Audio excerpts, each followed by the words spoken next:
7 फरवरी 2025 को Interstellar theatre में re release होने वाली है। बहुत सारे लोगों के मन में क्वेश्चन होगा कि भाई मूवी को रिलीज हुए 10 साल से भी ऊपर का टाइम हो चुका है, ऐसा तो क्या है इस मूवी के अंदर। जब इस मूवी में ब्लैक होल बनाया गया था तब ब्लैक होल की कोई भी रियल इमेज एग्जिस्ट ही नहीं करती थी। आई मीन कि सिर्फ फिजिक्स के लॉ और जितनी भी कैलकुलेशन थी उसको सोच के ये ब्लैक होल बनाया गया था। ब्लैक होल की रियल इमेज 2019 में ली गई थी नासा द्वारा, जो कि दिखने में कुछ ऐसी थी।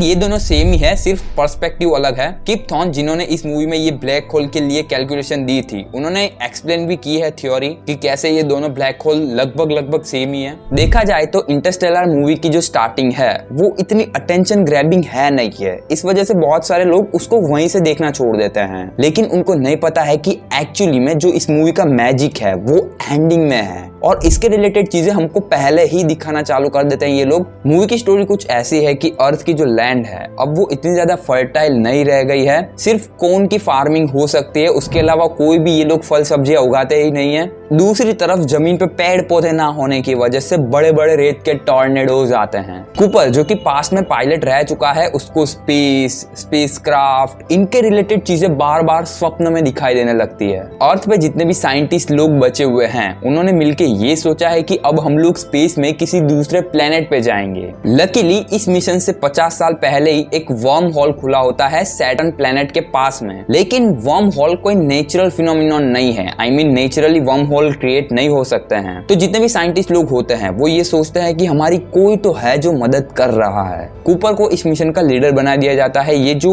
वर्म होल खुला है ये दूसरी गैलेक्सी में इसका दूसरा मुंह खुलता है। अब कूपर इस मिशन के लिए तैयारियां कर रहा होता है, तभी उसकी बेटी जो कि मर्फ नाम है उसको कुछ भूतिया सिग्नल्स मिलते हैं, जिसको उसने डिकोड करने के बाद कुछ STAY मैसेज बन रहा था। मतलब कूपर मिशन के लिए जाने वाला था और उस भूतिया सिग्नल में स्टे लिखा हुआ था। तो मर्फ अपने पिताजी को बोलती है कि वहां पे मत जाओ क्योंकि मैसेज में स्टे लिख रखा है। कूपर भूत में मानता नहीं था, वो मिशन के लिए चला जाता है। एंड वो लोग जैसे ही वर्म होल पार करते हैं उनके सामने होता है एक बड़ा ब्लैक होल। यहाँ पे आता है थियोरी ऑफ रिलेटिविटी का कॉन्सेप्ट, जो कि अपने बहुत सारे हिंदू ग्रंथों में भी जिक्र मिलता है इसका। ये कॉन्सेप्ट ये एक्सप्लेन करता है कि ब्रह्मांड में हर जगह पे टाइम अलग अलग तरीके से बीतता है। जैसे कि धरती का 1 मिनट हो सकता है कि किसी के लिए 50 साल का टाइम हो, और दूसरी तरफ ये भी हो सकता है कि धरती के 10 साल किसी के लिए सिर्फ 1 मिनट हो। और ये प्रूवन थियोरी है। अब उस ब्लैक होल के आसपास 2-3 प्लेनेट है जहाँ पे ये लोग चेक करने के लिए जाते हैं कि वो हैबिचुअल है या फिर नहीं। लेकिन यहाँ पे एक डायलेमा है, उन प्लेनेट की ग्रेविटी काफी ज्यादा स्ट्रॉन्ग है।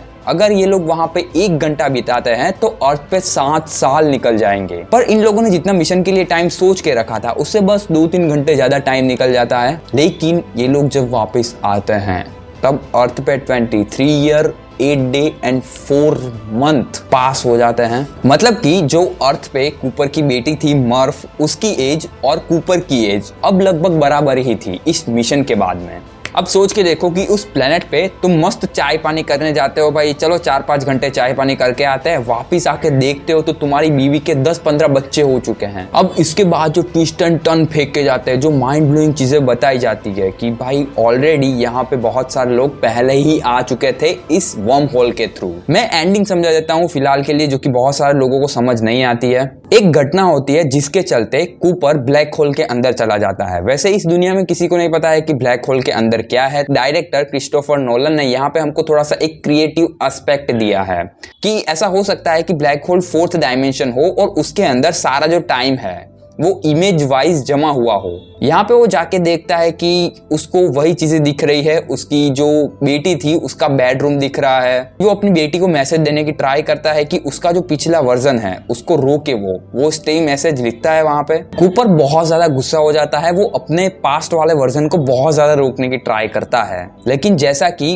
वो खुद वहां पे नहीं रुका था वैसे वो वर्जन भी वहां पे नहीं रुकता है। अब इसको एक्चुअली में रियलाइज होता है कि इसको यहाँ पे पास्ट चेंज करने के लिए नहीं बुलाया गया है, बल्कि इसने ही अपने आप को बुलाया था। अब ये ब्लैक होल से बाहर निकलता है। अर्थ पे अब लोग नहीं रह रहे हैं, जितने भी बचे कुछ लोग हैं वो सैटर्न के पास में एक कुछ स्पेस स्टेशन जैसा बना के रह रहे हैं, जिसका नाम दिया गया है कूपर स्टेशन। अब वो वहां पे जाता है और बहुत ही सैड चीज देखने को मिलती है कि जो मर्फ थी उसकी एज हो गई है 108 एंड कूपर की एज अभी तक वैसी की वैसी है। अगर आपने पूरा वीडियो देखा है, अभी भी आपको लग रहा है भाई इसमें ऐसा तो क्या खास है कि भाई IMAX में जाके हमको इसको देखना चाहिए। सबसे पहली चीज, ये रिकॉर्ड IMAX कैमरा में हुई है, ये एडिट IMAX के लिए हुई है। आई होप कि इस वीडियो के बाद आप लोगों ने अगर मूवी नहीं देखी है तो प्लीज जाके देखो, और अगर आप लोगों ने ऑलरेडी देखी है तो मिलते हैं 7 फेब को।